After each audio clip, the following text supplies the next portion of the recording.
and a very warm welcome to you all to episode 5 of Lockdown SK 2.0, the original interactive self-isolation talk show, broadcasting to you live from our micro streaming studio here on the beautiful island of Corfu in a very sunny Greece. And as you know, we're broadcasting live onto Facebook and also YouTube. Should you like what you see or hear, please like us, follow us and share us on Facebook. And if you're watching us on YouTube, please subscribe to our channel. And of course, it goes without saying, if you're feeling in a particularly generous mood, please would you be good enough to make a donation to keep the exorbitant running costs down of these programs. You can do that by logging on to our website, which is www.studiokirkra.com, or else our alternative website, www.kirkra.live. And as always, I'm very pleased to say that we have the help and assistance of our wonderful producer, Claire, who will be answering all those comments on Facebook Live and, if we're lucky to get any, taking those calls live from Skype. And, of course, no show will be quite complete without the one and only mastering the controls, Thomas Haas. Steady. Hello. Well, you know, give you a big build-up for a Wednesday. Hello, Thomas. How are you? Hello, Adrian. Hello, everybody. Thanks for tuning in. Thanks for logging on. Again, is Lockdown episode number 5. And if you remember our first season of Lockdown, we done exactly 59 episodes. I know. There, so Yes, it was we did. crazy. So number 5 already coming up. Hi guys, I hope you're doing all well. I hope everything is safe wherever you are. Great evening here in Corfu. So I hope you guys share this with us. So we have a full packed show again. It's gonna go Yes, it is. crazy. We're sitting together. Of course, we're planning a little bit ahead what we should talk about little and bit, what yes. we think, what interests you and what might interest you out there. And but before we go into that, it's always first the figures of yesterday, so we can catch Yes, up with what's okay, happened with go the COVID figures. Here we go. I hope so. Yep, there they Yeah, are. it's here. Great. So this is from yesterday. The deaths, that's the confirmed figures at the moment. Greece, 2,384 new cases. Corfu, 17 new cases. And the death toll is sadly again 41. Then United Kingdom, yeah, it's a little bit lower, 1,000 lower than yesterday around. It's 20,412 new cases. But the death toll compared to yesterday, yes. the 19 we had is yesterday, the day before. So yesterday is 532. There we are, and that does Poor. explain what we were trying to indicate the other day, that Monday's figures are never that hot from the United Kingdom, probably because they're still waiting for the information to come in, being a Sunday, I guess. But that is quite an increase, isn't it? On the subject of Greece, which we're talking about, just to let you know, because we're keeping an eye on this, today's figures, new cases in Thessaloniki, North Greece, is running at 600, well, this is yesterday's figures, I should say, 652, and in Athens, 588. Another 41 on Crete, and as you say there, 17 on Corfu. So yeah, it's gone up from the Thessaloniki wrong. really Yeah. is getting to become a major concern, isn't it? I can't Thessaloniki, believe that that's more yes. than Athens I know. consistently. I know. And it's a much smaller city. I mean, great city that it is smaller than Athens. So yes. there you see, Athens is doing quite well actually. But on those figures Yeah. alone, absolutely, yes. So, but let me switch over here to our map, the Bing map we started using in Series 1, and we said, okay, let's use it again because there the data seems to be very fresh. And I have highlighted Greece on the bottom. So total cases in Greece is now 60,570. Active from them are 59,704 and fatal 866. So that's at the moment. Yes, that's risen quite steeply, the deaths, haven't it? I mean, it was only less than a few weeks ago when it was less than half that figure. So that's quite horrifying, really. United Kingdom, the figure that stands out of concern to me is the very low number of recorded recovered cases. Because we've seen the figures, what they are there, 1.2 million plus total number of cases, and according to the figures, only 10,783 recovered cases. Yeah, which I got here nothing think on these is charts. It's very low 1,203,775. Yeah. That's lower than Greece's recovery rate and the United States as well. So either that figure is incorrect or it spells that further problems that we don't quite know about in terms of the patients in the United Kingdom. I mean, we keep hearing, and more these days, about long COVID and the sheer volume of sufferers that encapsulates. People are reporting all sorts of nasty symptoms, particularly neurological symptoms. Yeah, and here got the figures up now. So right, okay. there you see. It's dramatic, isn't it? It is indeed, I'm afraid to say. We're all shocked by these. And I suppose just at the moment, we're going to see continually on a daily basis further rising. Although we should point out, of course, much more testing is going on than it was, certainly in the first lockdown. Just to let you know, Thomas, do you know, on Monday, here's some positive news, I suppose, from the United Kingdom. Come on. There was a staggering number, this is in the United Kingdom, 234,079 tests were processed on Monday alone. Can you believe that? On Monday on alone? Monday alone. That's a very significant figure and a that's great a large improvement number. on what That's it big, was. yeah. So maybe the UK has turned a corner in terms of testing. Oh, we hope so. We hope Yeah, so. yeah. But let me go over the question of from us today here. So our poll is straightforward. Have you been tested for COVID-19?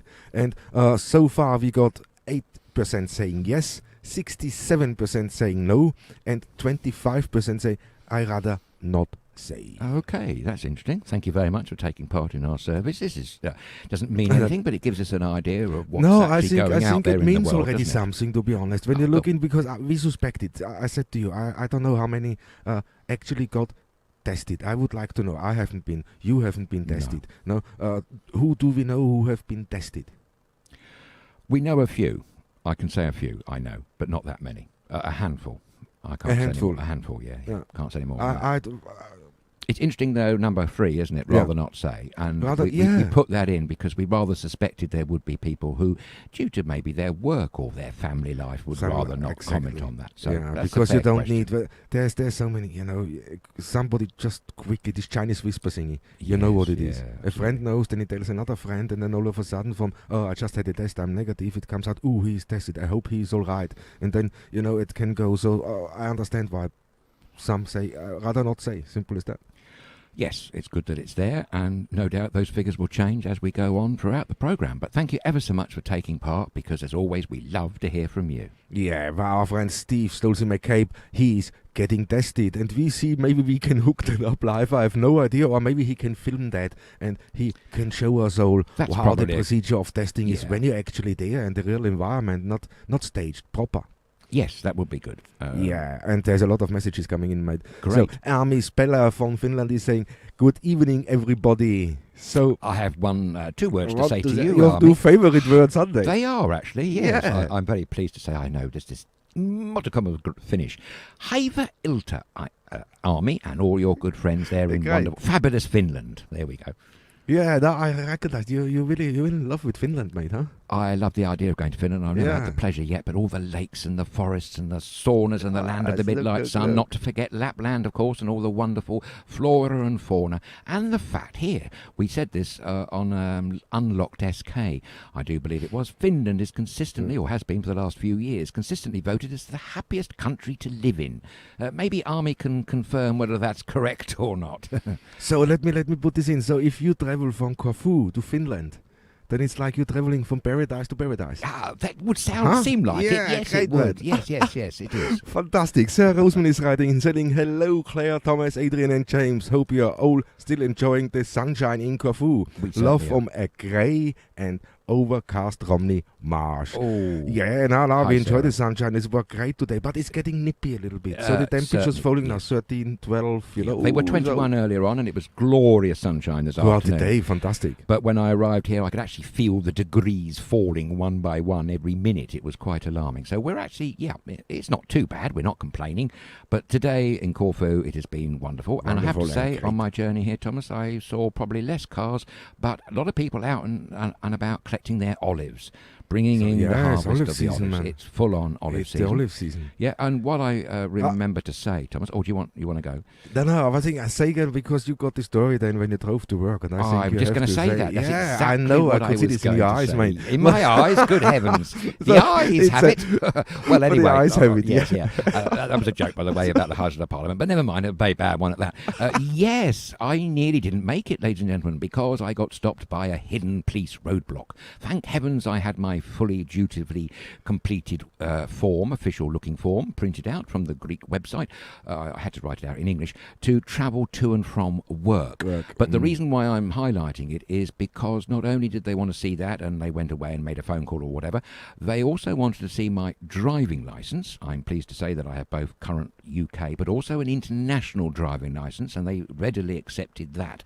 So to all British people and other foreign people to Corfu, if you have your international driving licence on you and it's up to date, then that will be good. But the thing that I wasn't expecting was they wanted to check all the documents of the car. So that's insurance, proof of purchase and all the rest of it. So as always, it's a good idea to keep those very important documents safe in your glove box of your car. It just goes to show. But I'll be very pleased to say that they let me go. And the other thing that stood out, Thomas, was that they were so relaxed, calm and friendly. This was of course, not they're very professional here. Of course, yes. But I can certainly think of a few other police forces, I won't be mentioning any names, obviously, and that wouldn't be quite so calm, stoic and friendly. Very polite. They were very polite. Nah, that's great. See, and that system works, and thanks God, makes you feel safer.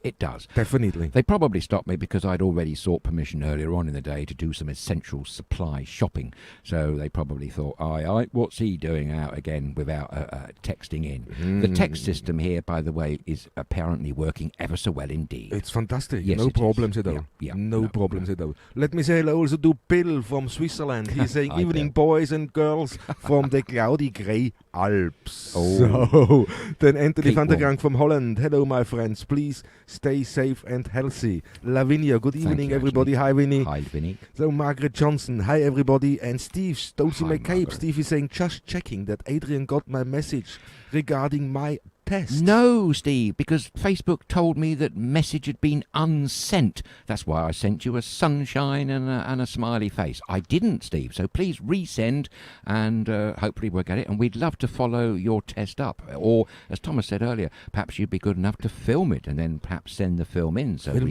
relay it to but our we have viewers. to talk. We have to talk. Yes. Definitely we have Hi, to talk. Steve, anyway. Hope Hi, you're well Steve. and happy. Great. Nice to see you, man. And Lavinia is saying, I have my fire going, feeling chilling now. Ooh. The sun has gone down behind the hills. That's what I mean. When the sun is out, it's great. As soon as the sun goes down, whoa, it's gets a little Chilly bit for Corfu, chilly. let's put it. Yeah. And the president of Pentati is saying hi. Spiros Mariana Hi, saying Spiro. hi from Pentati. Hi Great from to hear Notos. from you. Great. Yes. Hi, guys.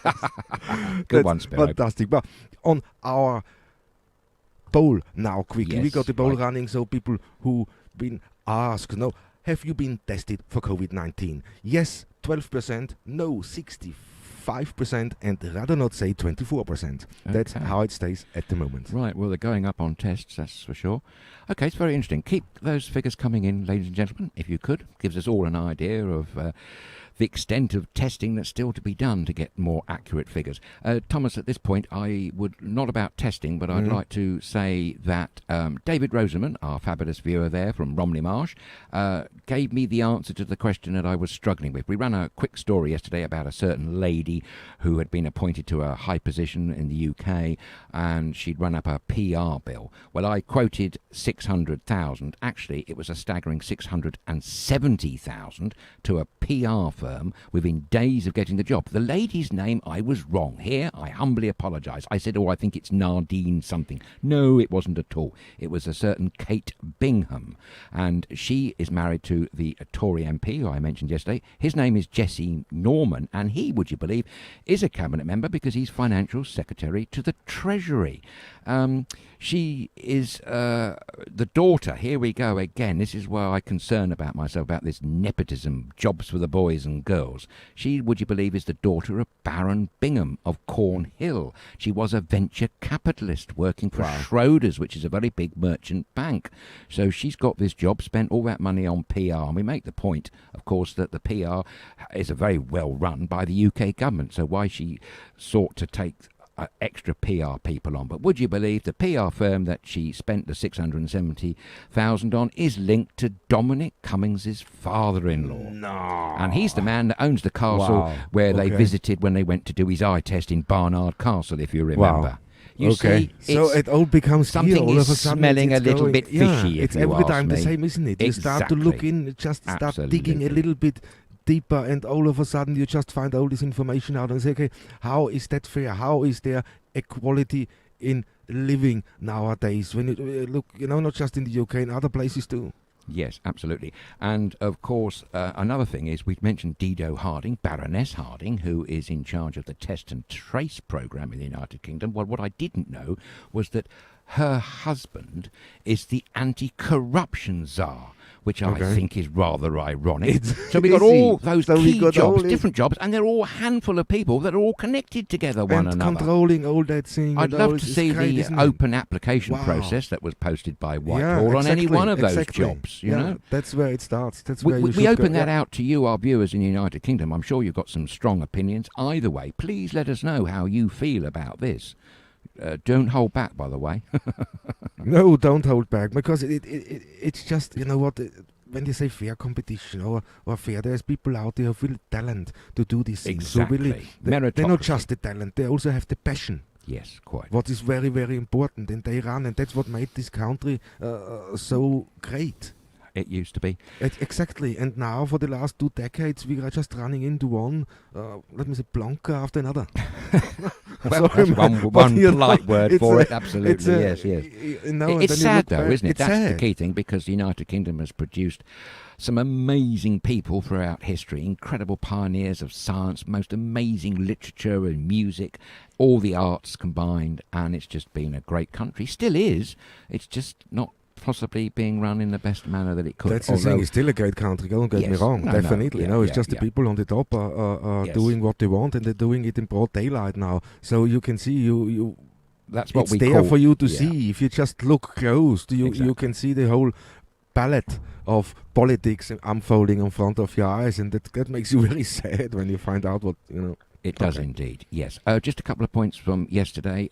Our wonderful viewer Caroline Dodgian, she pointed out that since lockdown the curfew here has been from 9 o'clock, but there are some exceptions, like for instance emergencies, and you can take your dog out later, according to Caroline. And also, Thomas, before I forget, the other day we heard from some viewers that we haven't heard from for ages. Lovely couple, wonderful people, Tanya and Ben. They checked in the other day. They were originally from Watch It. I don't know whether they still are, but they have definitely been watching us, and we say a big hello to you too, because you're great. You're fabulous. Hi guys, thanks for watching. That's great. And they moved here and they're loving it, aren't they? They do. That's when I last heard, but I've lost track in the last few months. I have to try and reconnect with a jolly good couple. But they were stalwart supporters in our original series of Lockdown. All that. No, not Lockdown. What am I saying? Night Shift. What am I saying? Night Shift. One of our earliest ones. It was indeed, yes. Our first show, and that's becomes 4 years now nearly. Amazing. It? Yeah, it's 4 years since we started. So great. But you never a crossword, eh? Well, almost. Oh, it's a pretty good run, isn't it? It's not bad. Yeah, it's not bad. You're doing quite well at the moment. Oh, thank you. Cool, man. But I know you got some updates on the Minx story. Denmark, I'm very interested. Minx, yes. 2 updates. One concerns why it's relevant to the vaccination programme. But before I say that, here's a rarity, Thomas. A sitting Prime Minister making a formal apology, and her name is Mette Frederiksen, and she absolutely says that there should have been new legislation in place before they rushed through this culling of the mink. Don't forget they got 17 million. I know, this is a lot of mink, man. They've culled so far 2.85 million at the moment. That's on 116 farms. Her apology ran like this. She says, even if we were in a rush, it should have been completely clear to us that new legislation was required, and it was not. I apologise for that. It is a mistake. It is a regrettable mistake. How about that? There's living words from an active Prime Minister there. You maybe remember that they rushed it all through, and there are a lot of people, calling for a proper inquiry from all political sides in Denmark, but also the farmers. There are quite a few who are not having it, indeed. Denmark is the world's biggest. What is the financial damage now? Well, I can tell you that. How much is that worth? The Danish, exactly. I can give you the answer to that. The total value in terms of turnover for the year 2018 to 2019 to Denmark alone was a staggering $1 billion. That's 750 million in the UK, which is quite big. But that's a also, lot, yeah. there are Europe. Did you know Europe has a staggering number of 4,350 mink farms, including Greece in there, Poland, Finland, Lithuania, Sweden, Italy and Spain. Spain culled 100,000 the other week, or month I should say, and they're also in the United States. Here's some good news. The United Kingdom and Austria banned mink fur production years ago. Years ago. Yep. Yeah. Germany is phasing it out as we speak. France, Belgium and Norway plan to do so very soon. And it's the end of the mink industry in the Netherlands, and it completely be phased out by spring 2021. Mink is mostly used in the fur industry for garments, and even false eyelashes. False eyelashes, cosmetics, Teresa Taylor pointed that out. So I thought she was joking. I couldn't believe. no, that's true, man. Unbelievable to my little small brain. But also, did you know that, here's no surprise really, China and Hong Kong are the largest market for mink? How about that? 12 people. You're familiar with makeup for theaters? Yes, for but never so mink. you think, but not for, do you false really know what's eyelashes. in there? I think No. if you Oh, knew I see what what is you're in this saying. makeup. Yes, agreed. Man, I do not. I can't think of the name of the big firm that Leica. Leica was the number one theatrical supplier of makeup when I used to use it. I must admit, it's not a thing I like doing, but it is necessary, certainly for theatre productions and indeed many film and TV. Yeah. As you can see, we're makeup free. Sadly, the makeup and hair artiste is on a long sabbatical. Come back, on all lockdown. yes, since exactly. March. She's locked down. Yes, bless her. Come back, all is forgiven. The 12 people. Going back to the mink again. 12 people in Denmark have been contracted COVID-19 from mink, but they're now worrying about 200 others who have contracted other mink-related strains of the virus. And going on to why this is important. Now, this information has come from the SSI, which is the Statens Serum Institute, and a Professor Anders Fomsgaard, who's head of virus research. He's saying that mutations happen all the time, but now and again they happen in the spike protein, which is the target of some of the vaccines which are currently in development. And the patient's antibodies respond less well to this thing known as cluster 5, according to still ongoing tests. Cluster 5 hasn't been detected since September, and what it is an outbreak of a mutated variant of SARS-CoV-2. It was discovered in northern Jutland, Denmark, and the actual spread from mink to humans. Hence, that's why there's a 4-week current lockdown in northern Jutland right now. And Professor Anders Fomsgaard of that SSI Institute, he says, we are a little nervous once we see mutations that change amino acids and the shape of this protein. Put simply, it just makes the developers of the COVID-19 vaccine that task much harder. Much harder, and the thing is, there's is much going on when exactly. you read. So that is the reason now. for the panic in the cull in Denmark, and of course also the reason why the UK has cut back on travel to and fro Denmark and going to put everyone into 14-day quarantine from Denmark.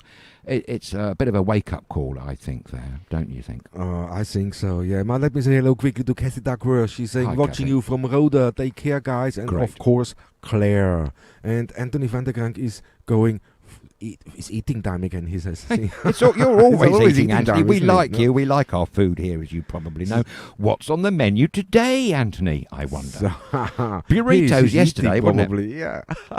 But great. So, and thank you for logging on, for everybody who is just tuning in or logging on to Lockdown SK Season 2. We're chatting a little bit. So we in lockdown, of course, we take this opportunity to chat about so many different things, and most of them we're gonna concentrate now is the effects COVID has, and so stories. So, and that brings me on, there's a couple of fantastic groups out there, COVID related. There's one COVID-19 support groups where you can really, if you want to research there a little bit and see really, if you feel unsure, if you feel unsafe, or say, how is it really, go into these groups. They're everywhere. One is called COVID-19 support group, and we're gonna talk about them in another program a little bit more. And there, but what struck me there, was I joined, and I said to you, I Yes, joined, that's but great, I'm waiting for approval for the group. Right. Because Claire joined it, and we looked in, and there were a couple of posts in there what really heartbreaking when you read through. But on the other side, they're giving advice, and this is people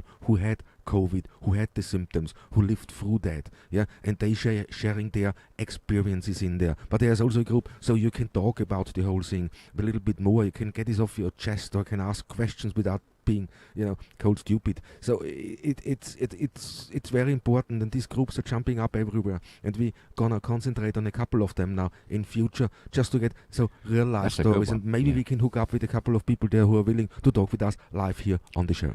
That would be very good. Shared experiences are always good to hear. As always, especially now. Yes, quite, absolutely. So that's great. Well done, Thomas and Claire, for joining those COVID-19 support groups. And I have to say, it's heartwarming to know that such things exist. I know, it's totally, great. I didn't. I wouldn't have come off the idea to search for it. And Claire all of a sudden came out with it and said, okay, let's have a look. And when you look through, it's good advice in there. It's really, it calms you on one side, because, you got somebody to talk. Yeah, and that's what it's all about, and that's what fascinated Claire and me on this group. So we're gonna bring you there some real stories, and also, we can talk. But if you have a story you wanna share with us, don't hesitate. Write to inbox@studiokerkera.com. Share this with us, and we can always arrange a live call if you fancy one of this. And you can talk with us here via Skype, live in the studio. Share with us your experience, or plug an initiative you're doing. So there's many ways you can collaborate with us on this subject. But let's going over. We spoke about that head of virus UK. That stuck with me in there. It is. But there's so much happening on this side, and I got a story in. Yes, and that has to do. And that has to do with religion and faith throughout COVID-19. Right. Yeah, and I read a post from someone, and this was really he was writing it very well written. Yeah, and he was witness. He said he was the witness the first time. He would not expect that, but of how hatred can be flamed up. Yeah, indeed. Yeah. Especially now. And his thing was religion. Yeah, he was with this was just before lockdown. Right. Yeah. He was sitting with his friend, his old friend, in a bar. Had a couple of beers, he said, and then all of a sudden his friend started moaning about the church going. Well, somehow his friend is religious. Yeah. Okay. So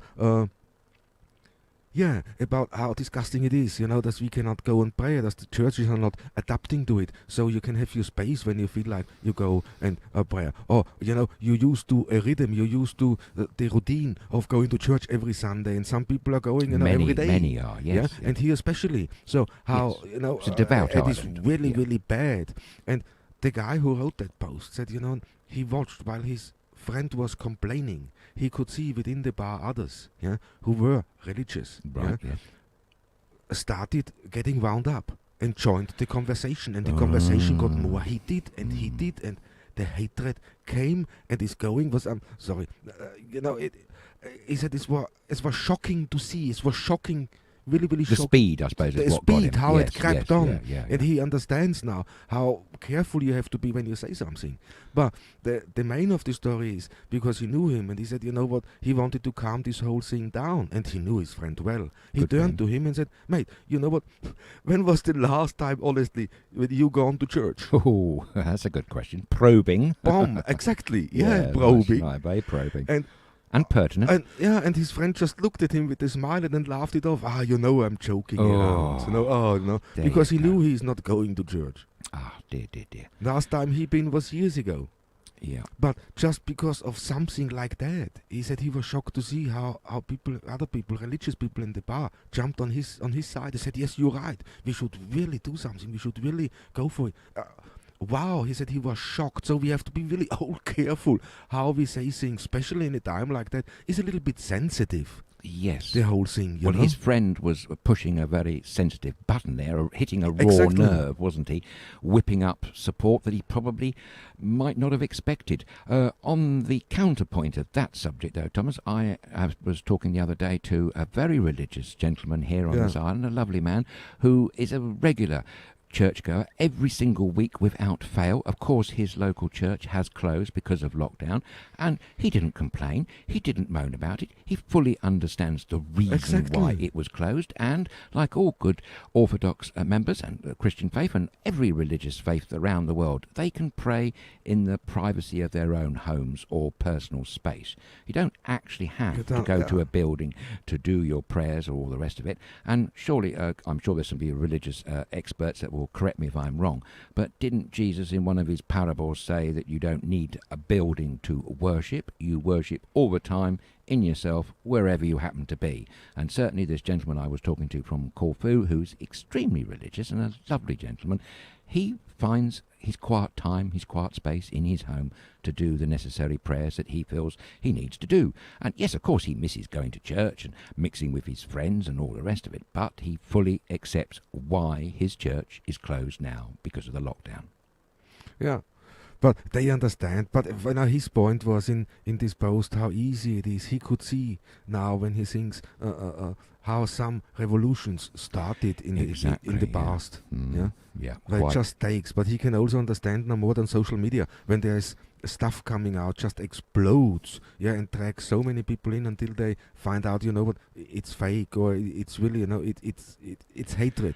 It's straight hatred. It is. It's feeding right that on. And I was just, when you said the word hate, I immediately think of the opposite, which is love. And love is the only thing that I know that can dissipate and get rid of or eradicate all of the hate. I wonder what would have happened, Thomas, had another friend popped up and instead of going on about COVID-19 or indeed not being able to go to church to celebrate their religion, what happens if they stood up and talked about love?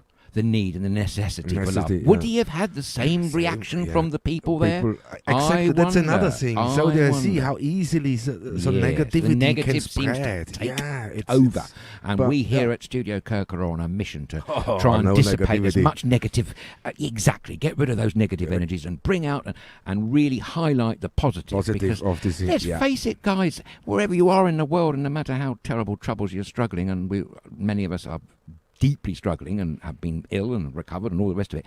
But just think for 1 second how wonderful it is to be alive right this minute. Great, here, Caroline Dungeon is writing in, and that's a happy thing. Hi everybody, the main road past Cassiope was busy today, like a normal day. Been digging a new vegetable garden, so almost too tired to speak and too sore to move. Have a nice long bath, Caroline. Yeah, heating on lasagna in the oven. See, that sounds good. Yum, yum. Canorexy when it comes to you, Caroline. Thank you for your support and comments. We love hearing from you.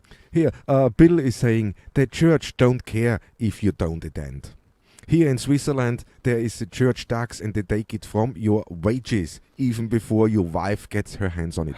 So do you know, I'd love to meet your wife, Bill. I tell you what, yesterday you were going on about birthday presents.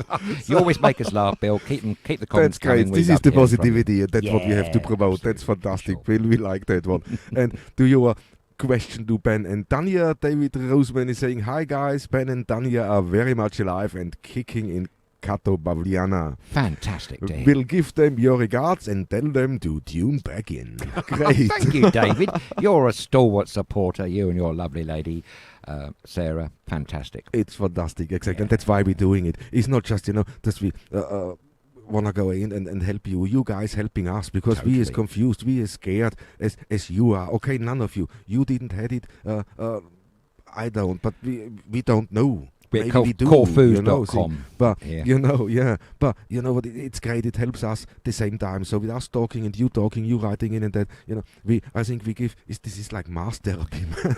Yes, it is. It's fantastic. That's why we keep saying about how the power and the strength of this digital platform here at Studio Kirk, connecting right round the world. I mean, we've been lucky enough to reach 83 different countries, which is almost half the globe. It's quite staggering, really, isn't it? I know, and how this makes the whole thing worse. It's fantastic. This is for you too. So if you have anything you want to share with us, don't hesitate. Go to send an email to inbox@studiocarekera.com, or let us now know live on Messenger. We can read that while we on air, or give us a Skype call at Studio Carekera is our username. So hook up with us and we can discuss what you would like to say or you would like to know. We can discuss anything. Absolutely, and together we're actually all educating ourselves. We do, isn't it? That's what's brilliant, I think. That's what it is, Mm, exactly. mm. And just to look in deeper to the whole thing, what's happening at the moment with the situation is fantastic. I tell you, it was really looking for this group today was an eye opener. Great. This It's is something, COVID-19 support group. COVID-19 support Yeah. group. It was an eye opener for me. I was thinking, wow, you know what? Brilliant. Claire read a couple of stories out to me where I said, boy, it's really, people are really, really hard hit. And we don't Many hear are. that. No, we There's don't. so no. many. Many. Exactly. Yeah. And Which- it goes for everything. I saw a post today where a lady posted and said, you know, she's missing her little daughter because her little daughter died of COVID-19. Oh. But she was sad. able to write it. In this group, she got this off her chest. She sang and Yeah. started connecting with people. And I think, you know, somehow, as funny as it sounds, but I think it brings people closer together. Oh, absolutely. And in terms of any world crisis, which let's face fact here, COVID-19 pandemic is most definitely one of those. We do need to all pull together to help each other, even if it's just, as you say, Thomas, to get things off our chest. Because a problem solved is a problem shared is a problem halved, at least, isn't it? Yeah. So, and now with the hopes, of course, of the new vaccine, there we're gonna have a look and we're gonna watch that closely. And I researched more, Claire researched more, and there's much more coming to light. And you know what was funny? Yesterday, go on. mate, we spoke about how they're gonna transport that, how they're Yes, gonna minus 80 distribute that, exactly, and how the GPs are storing it.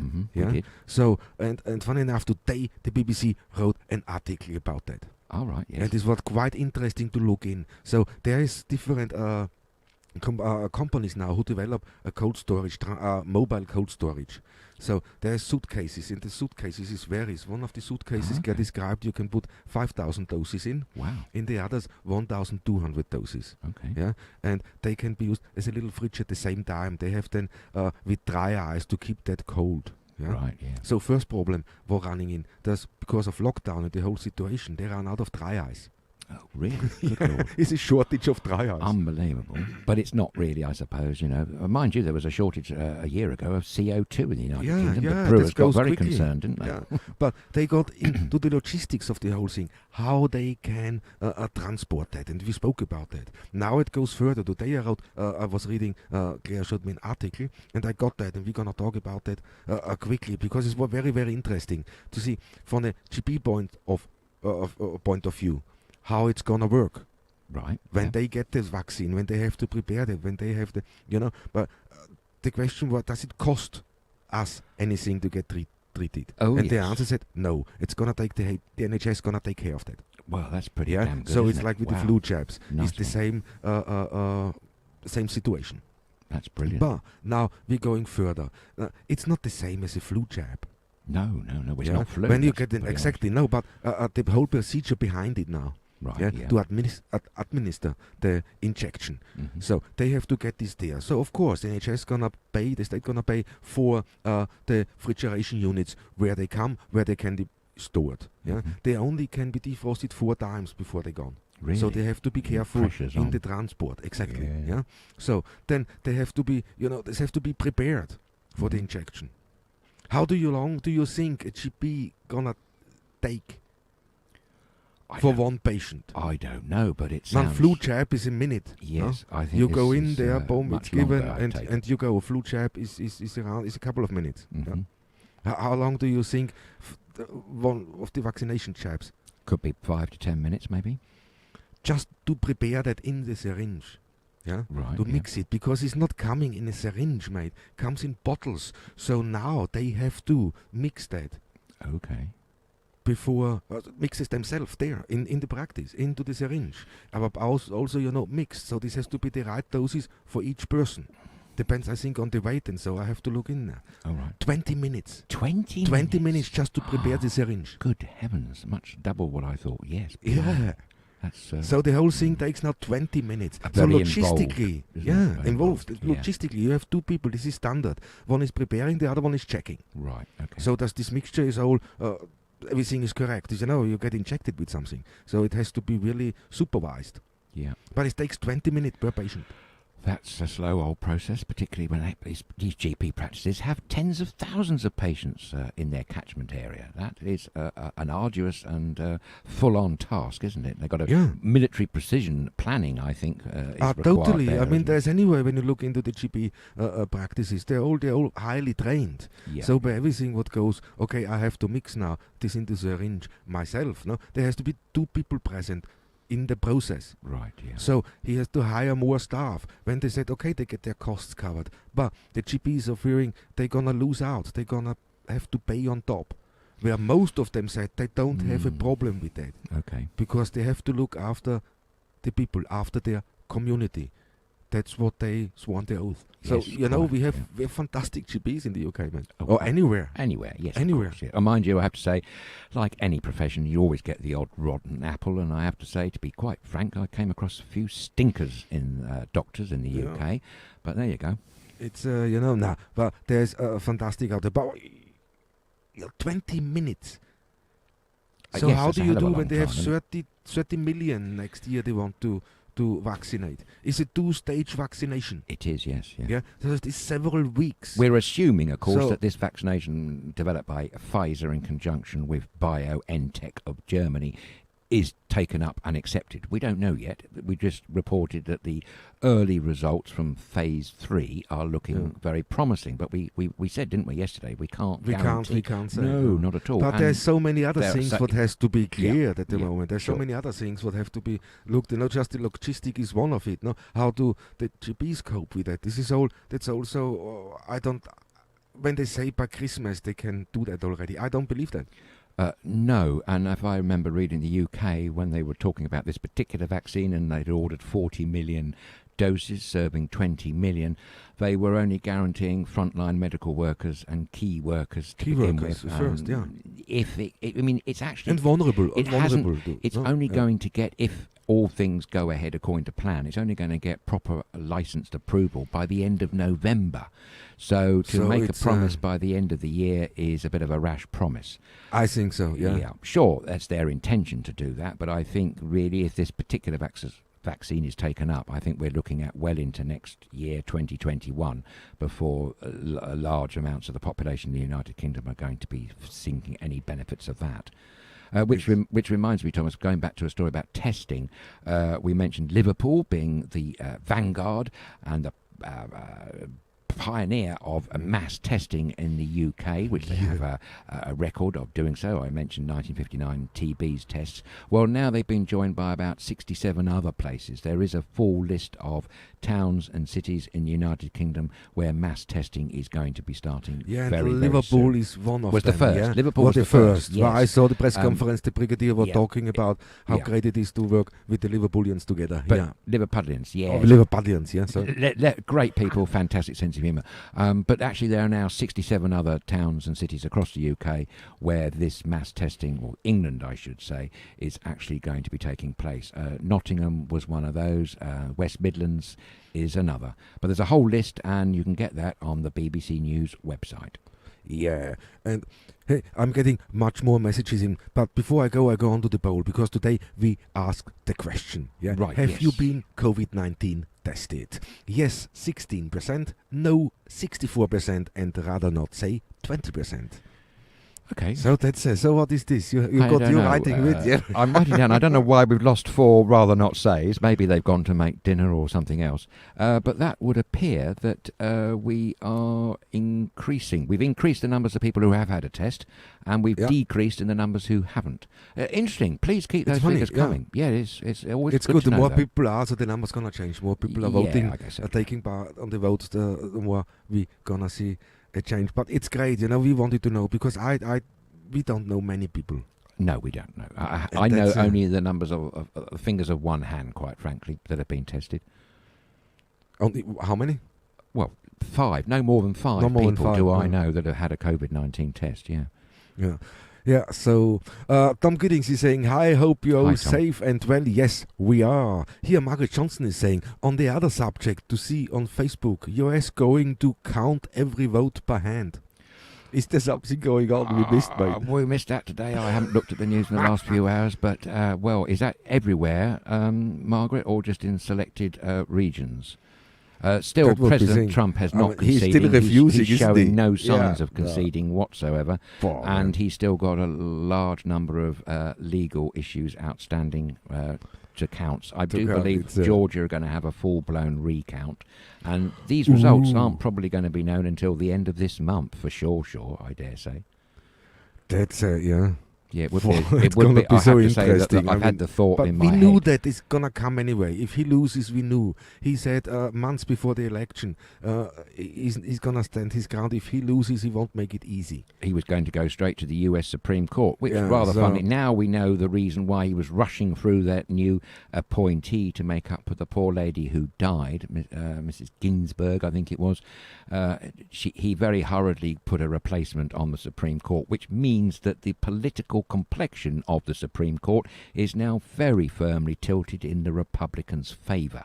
So I don't know about this free and fair, and this is the highest court in the land of the United States. He's said it many times, Donald Trump, that he was going to appeal to this court if he doesn't get the result basically that he wants. It's ridiculous, man. I mean, yes, I well, mean, of course it is. It's like a spoiled child. They said this yesterday, Yes. and they say this again. Yeah. And that's his behavior that comes across.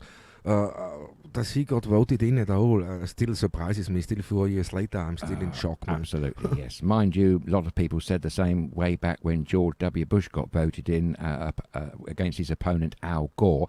Do you know what, Thomas? The result of that US presidential election back in 2000 went down to, I think it was 553 votes Yeah. in Florida, would you believe? And I don't think Al Gore ever quite got over it. Well, you wouldn't, would you? No. I mean, Cheated at the end. Now, that's what I call cheating. Yeah. I don't think Donald Trump's in the same camp because it's the last I looked at the Electoral College votes, it was 279, media organisations have called, against 214 for Trump. But I hope it's not the case that Joe Biden and his team have rather petulantly called the result. We'll have to wait and see as the result of. But most judges that I have heard comment on the subject are dismissing it out of hand. So it's interesting what Margaret is saying. Maybe, as you say, Thomas, something has happened that we're not quite aware of. Margaret, if you have any more information on that subject, please don't hesitate to enlighten us. Yes, and David Roseman is saying if Trump does the count, if he does the count, he only get to 20 before he gets confused. Probably right. Well spotted there, David. Very astute of you. Yes, absolutely. Going back to Margaret's count, most elections are actually counted by single people. You know, certainly they are in the United Kingdom. I don't think they're using counting machines, but maybe because there's such an enormous electorate in the United States, over 160 million votes were cast, I do believe. Maybe they do use more machine voting than other countries. Other countries. I don't know. I have the no answer to idea that. how it works there, man. No.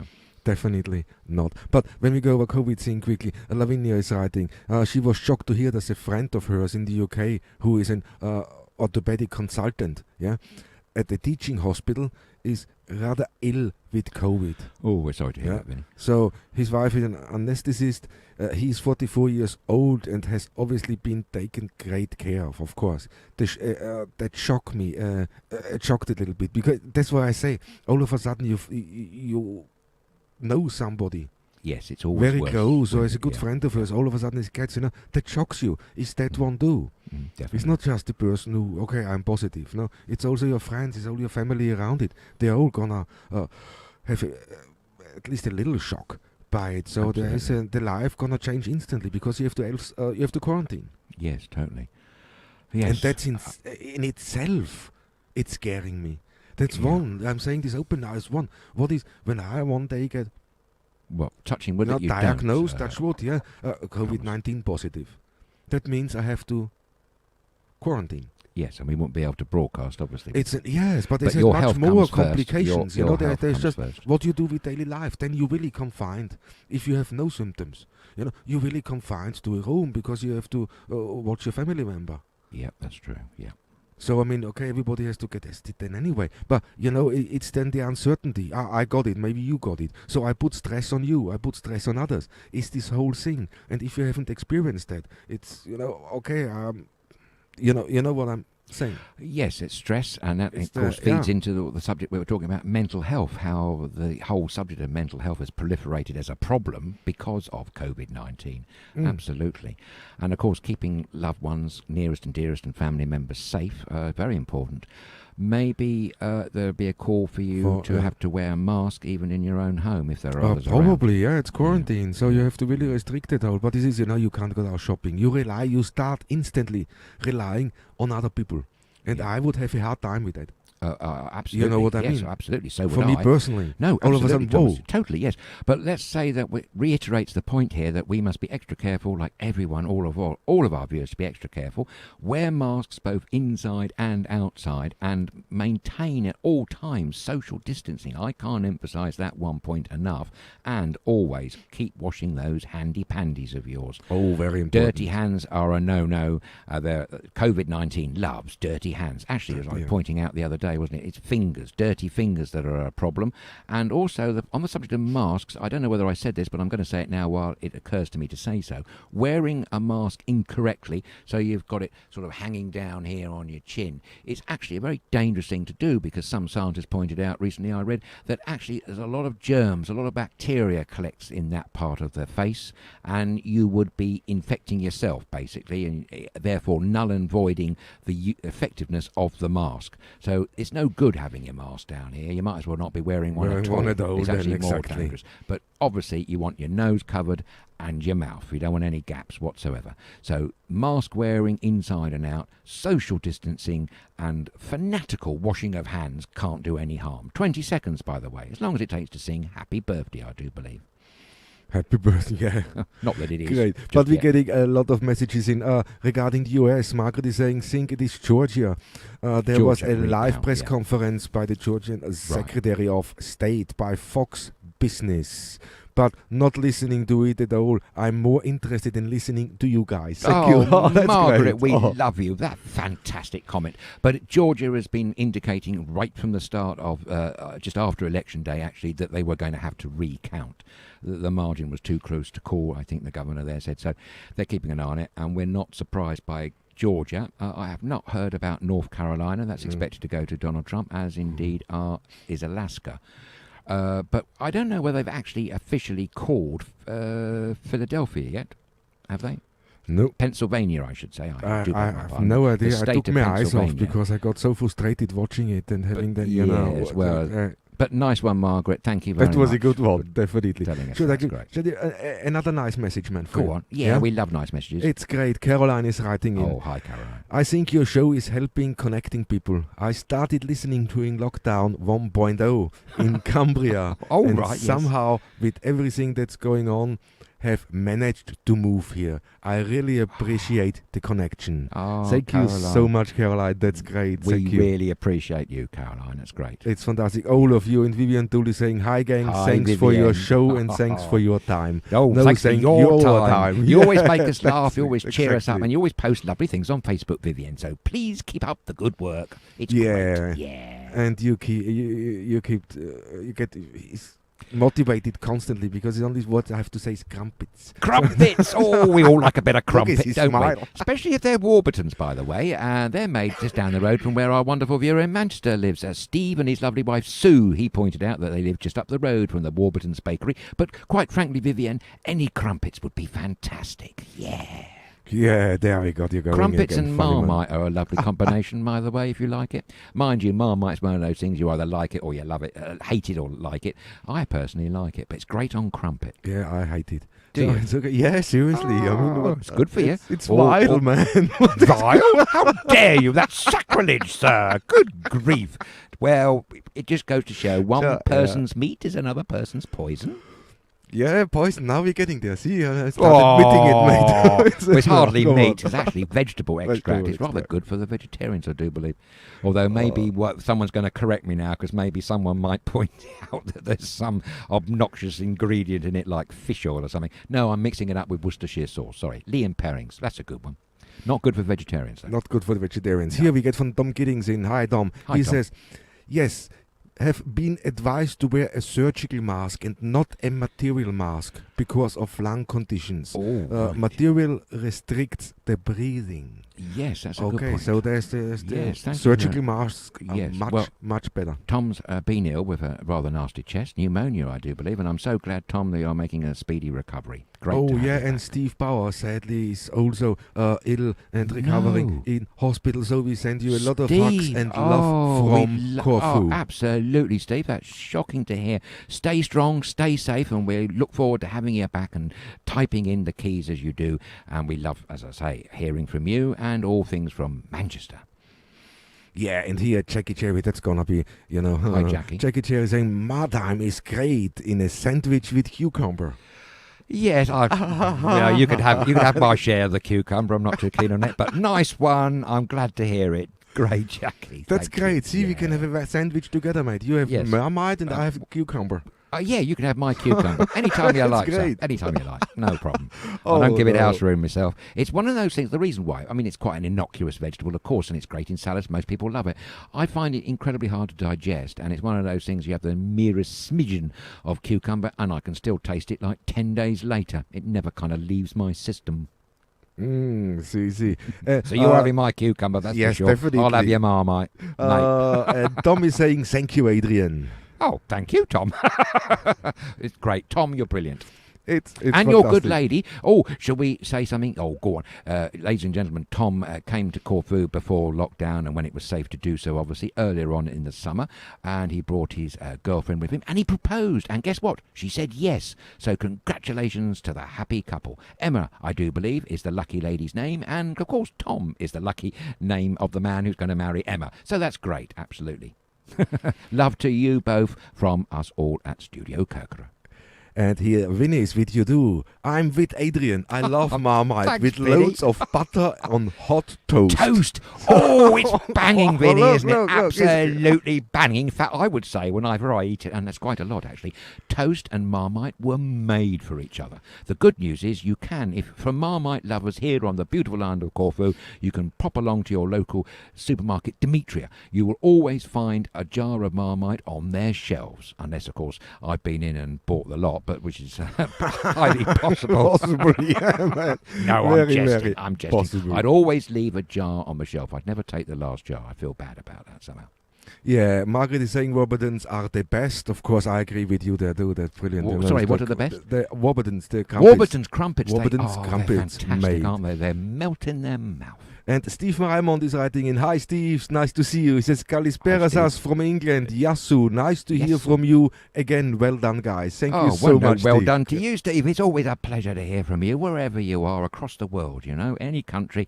If you can speak or understand the English language, then this is the programme for you, particularly through lockdown and the COVID-19 pandemic, because we're all about spreading news, sharing experiences, but at the same time trying to remind us of our humanity, trying to keep that human spirit going for the into- positive with love. Exactly. And let me give you some other Oh, good. positive news there. Great. Tom Giddings is writing in saying, fantastic, thank you so much. We found out last week we are having a baby boy. Oh, double congratulations. Appreciate Tom. your comments, Adrian. Great, Fantastic. congratulations. Oh, Fantastic. I'm going to clap because that's always wonderful. And I'm sure you're going to be absolutely banging fabulous parents. I know you are. Definitely. I don't even know you, but I know you're going to be. Great. That's great news. See, and that's what. Yeah. So I mean, there's lockdown, but there's still so much happiness, so much For sure. greatness out there. And Come all on. our viewers around the world, we are, to us, you all are a part of our dearly loved extended family. And as we collaborate, as we do on platforms such as this at Studio Kerkera, we can really do wonderful things for the world as a whole. I'm sure of it. I've got a really good feeling. But we Definitely. we could only do that by keep on communicating. And this is your best platform imaginable. Live chat into a live program. Oh, I can't get better than that, because don't forget, live is life. Yeah, nicely said, man. That's great. Let me go over to the bowl because soon it's time to say goodbye again. I know the thing is gone, but you got something before. I go over yes. here to the bowl and saying, we ask you today the question, have you been COVID-19 tested? Yeah. Yes, 14%. No, 68%. And rather not say 18%. Okay, well, the numbers of testers have actually gone down, but but maybe people have had to. It's more people, so of course it's going to change. Oh, you know? I see. Yes, more people are voting. Yes, It's not the same people voting. No. Oh, no. Yes, they are, but it's getting more and more. So silly. Don't worry, man. Relax. Relax. Going live? I don't think so. No. Anyway, yes, I have a final story for you. I can't say it's good news, but then in a kind of way it is. But it comes from Austria today, Thomas. How about that?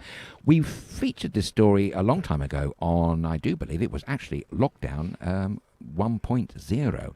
Do you remember the story about the Iceman from the Ötztal Alps in southern Ötztal? Yes, Ötztal is the name of the Iceman. That's right. Well done. Well, he was a perfectly preserved human being, staggeringly from 5,300 years ago, and to this date the oldest preserved human ever found.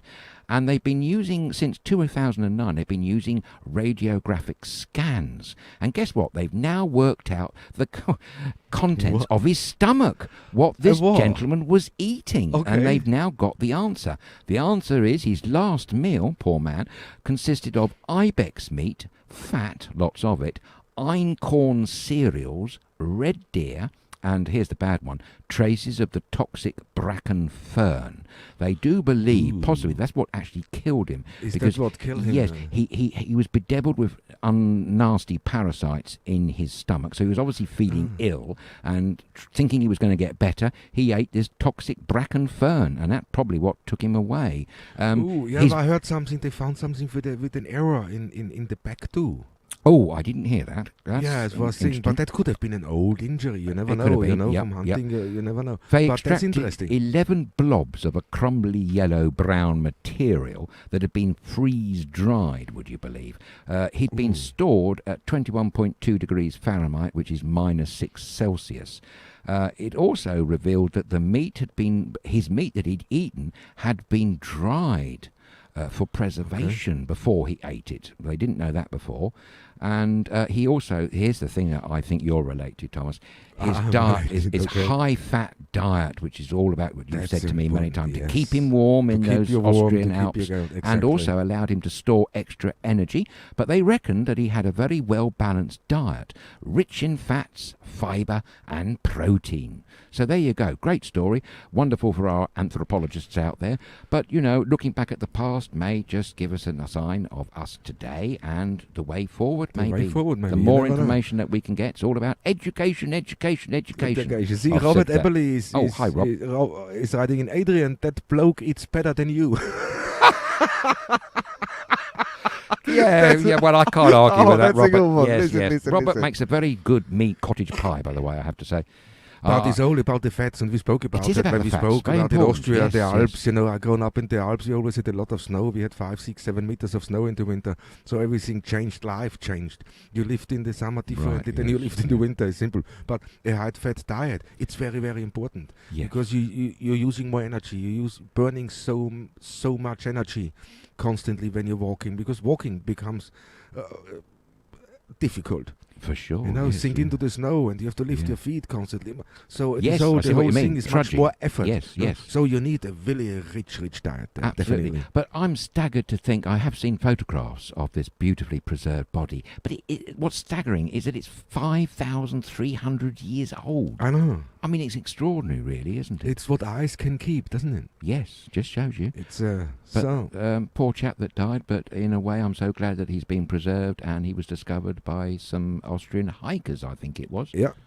When an unexpected melting of ice, I think, revealed his body at the bottom of a ravine or something exactly. like that. Yeah. So the ravines of glaciers, they can, makes you wonder what else they're going to turn out, isn't it? Yes. Every year they find things. Don't worry about that. Watch this space on Lockdown SK 2.0. We'll keep you updated with as much information as we can on an anthropological subject, of course. Yeah. Casey Duckworth is saying low carb, high fat is good for you. Yes, I agree there. Well definitely. Done, Kathy. Yep. And Steve Raymond, before we go, I read this message from Steve, and then I show you the pictures of today. Yes. Steve Raymond is saying, can we say hello to our Greek brothers and sisters in Crete at this bad bad time with the flash flooding that happened yesterday. Yes, that's right. Be safe and healthy. Yeah, all our Thank minds, you. all our hearts are with Don't you in agree. Crete, definitely, guys. Amazing island, and Oh, they're great, also beautiful suffering. island. Yes, they're also suffering. The last thing they want is flash floods when they're dealing with a COVID-19 pandemic. Not Exactly. good. No. Oh, and that goes me on. Thank you there for. Thank you sending for that reminding message. us, Steve. That's great. Yeah, Thank cheers, you, Steve. thank you. But let me go over. So my last piece of the day,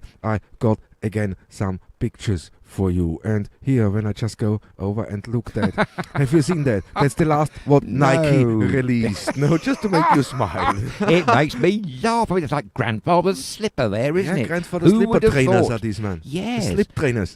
Great for doing your workout round your house, I guess. Yeah, do your exercise while you're at home. And what a Wow. combination, isn't it? It It's the is. first time you are fast in your own house. Absolutely. Look I at wonder that. what That's great. tartan that might represent. Any of our Scottish friends might know the answer to that. Could be, Could be a but tartan. it's made me smile, you It's know. And very this is from amusing. Pierre Dower, Shakespeare. Thank you, That's Pierre. Great, you know, That is Nike brilliant. 2020. Hey, It looks great. They've man. even got the fancy liquid, or it's got a name, hasn't it? But I don't know what it's called there. This So they- jealousy, yeah. Gel thing, Yeah, yes. it's They- full. It's They've gone to town with that one. it's a hybrid, no? Oh, is it? Hybrid, yes. Hybrid slipper, Okay. mate. Wow. So that's key. We'll But, look out for those. you know, right, we always talk about the beautiful island of Corfu and We say do. how fantastic it is here. So, and you can We come never around stop, do we? corners and you just look and you say, wow. No, so that's one of these moments. Look at that. Wow. Oh, what a picture, Thomas. Especially that centre piece there. in the Unbelievable, photograph. huh? The Isn't olive that trees. You beautiful? see the age of some of them are Thousands, incredible. Yeah, incredible. There are unknown numbers exact, but anywhere between 4 and 6 million of these beautiful olive trees that grace this wonderful island. And that's a fabulous photograph, by the way. It's a fantastic photograph, isn't It it? is, isn't it? But Brilliant, that's how it is, man. That's, you know, wow. That's Yeah. one of the moments, and especially now you drive, and it's still, you just here, we lucky, because on this island we can go for a drive, also per lockdown, and on the way, every With time on the permission. way back from shopping, wow, you know, when I come down the hill, per Neo Araki, and I have this fantastic top view over down to Petriti Notos and onto the sea, Yes, into the lovely. mainland, oh, it just grabs you. One thing I would say, looking at that picture, reminds me of something. When you're driving on these beautiful roads and they're festooned close by the roadside with olive trees, just take extra care, because what you don't see is sometimes a lot of olive oil on the On the road, road, and yeah. it acts as a film, and its effects are the same as black ice. It can take you off the road quicker than that, so extra careful caution whilst driving alongside these beautiful olive trees. Anyway, Thomas, it gives you more time to admire them, doesn't Exactly, it? I mean, that's what it's all about here. Yes, Definitely. just goes to show what a beautiful island we're lucky enough to be on. Oh, yeah. Right now, broadcasting to the world from one of these most amazing islands, which is Corfu in a very sunny Greece. And that's sadly all we have time for today. Guys, thank you so much for writing in. Thank you so much for talking with us and discussing things. So if there's anything I have missed, I really apologize. I try to get this into tomorrow's show. If there's anything you would let us know, you say, okay, you guys need to know that, or that's my story about a lockdown, about COVID. Don't hesitate, write into us. Also, if there's an initiative, you said, I do something great, you know, I want more people to know about it. Let us know. It's email inbox@studiokerkera.com. So thank you so much for watching, for taking part, for all these comments, guys. I hope you have a fantastic evening, and I'm gonna see you again tomorrow. Until then, Kalinichte from me. Absolutely. Here. And as always, thank you very much indeed for sharing your time. Wherever you are in the world, it's always great to have you on board. And wherever you are, enjoy the rest of the day or evening. And as always, a very good day to you all.